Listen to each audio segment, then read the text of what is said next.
Kasabay kan pagpupuon kan Gayon Syudad Festival o ang dating Pili Festival sa Sorsogon City ngunya na taon, pigbida digdi ang manlaen-laen na aktibidad, arug kan military parade asin konsyerto.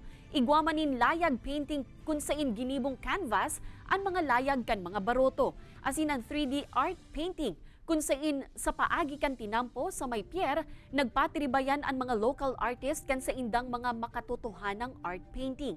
Parte man kan pagbubukas kan festival, ang drone show kung sain ipinahiling ang icons kan Sorsogon arug kan cathedral asin sport arena. Apwera kaini mas sentro man sa pagpapahiling kan yaman, kan kultura asin tradisyon kan syudad ang mga masunod pang aktibidad.